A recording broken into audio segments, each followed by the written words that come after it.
KPK itu adalah bonekanya presiden. Pertanyaan besarnya bagaimana mungkin boneka semacam Direktorat Gratifikasi Komisi Pemberantasan Korupsi atau KPK batal memanggil Ketua Umum Partai Solidaritas Indonesia atau PSI Kaisang Pangarep terkait dugaan gratifikasi jet pribadi. Pakar Hukum Tata Negara dari Universitas Andalas, Ferry Amsari menilai lembaga anti rasuah saat ini bak menjadi boneka Presiden Joko Widodo.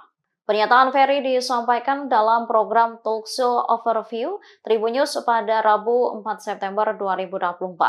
Ferry lantas menyinggung bentuk gratifikasi yang dapat diterima maupun tidak bisa diterima oleh keluarga presiden. Menurutnya, apabila ada salah satu pihak yang menerima gratifikasi, salah seorang yang bisa diselidiki adalah presiden.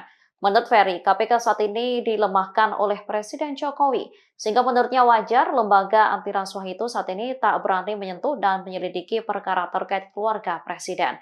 Ferry lantas menyebut penggunaan jet pribadi Kaisang adalah bentuk gratifikasi.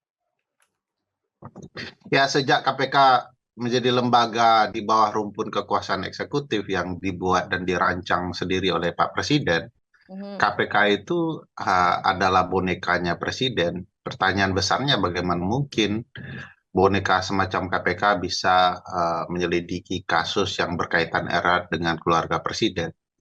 Kalau diperhatikan pasal 12B, 12C ya, dan berbagai peraturan KPK soal gratifikasi bahkan, kan dikatakan bahwa ada gratifikasi yang boleh diterima dan pemberian gratifikasi itu dengan syarat-syarat dan penjelasan yang begitu clear ya.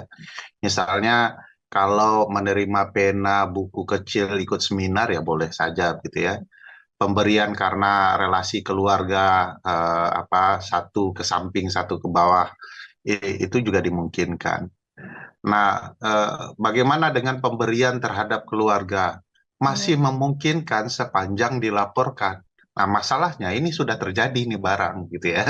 Eh, dan harus diingat bahwa kalau keluarga menerima, yang salah satu yang akan diselidik itu adalah orang yang diindikasikan terkait dengan pemberian itu. Siapa yang terkait langsung dengan pemberian itu kepada keluarganya? Ya presiden begitu ya. Jadi kalau nanti gratifikasi terhadap Kaisang berupa perjalanan ke luar negeri ini mau dikaitkan, tentu pemberian ini akan dikaitkan dengan posisi presiden ayahnya. Ya. Nah, pertanyaannya adalah beranikah KPK? Ya tidak berani kalau KPK-nya pengecut seperti ini. Dan saya tidak yakin ya akan ada kekuasaan dari KPK yang mampu mendekati lingkaran istana. Itu sangat diragukan. Bukan putus asa, cuma rasional saja bahwa KPK dengan kapasitas seperti ini tidak akan mungkin menyentuh keluarga istana. Jadi tidak berharap banyak ya karena memang rancang bangun KPK saat ini memang KPK dilemahkan, dilumpuhkan oleh presiden sendiri. Presiden adalah pelaku utamanya. Jadi wajar kalau kemudian KPK saat ini tidak akan menyentuh apalagi menyelidiki perkara-perkara yang berkaitan dengan keluarga presiden. Kalau kasus ini sudah jelas ya, bagi saya sudah sangat clear, loud and clear ini adalah gratifikasi. Tidak mungkin seorang keluarga presiden menerima sesuatu dari perusahaan luar negeri kalau tidak ada kong kaling kong di baliknya.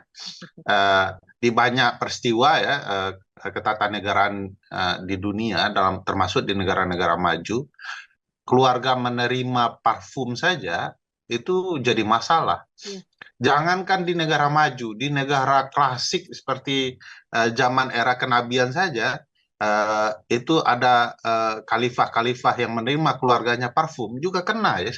Sama, saya pikir konsepnya sudah terang benderang, cuman aparat dalam hal ini KPK mau kemudian bertindak dan mematuhi hukum itu sendiri, ya itu kita bisa lihat kondisinya tidak akan sejauh. Download Tribun X sekarang, menghadirkan lokal menjadi Indonesia.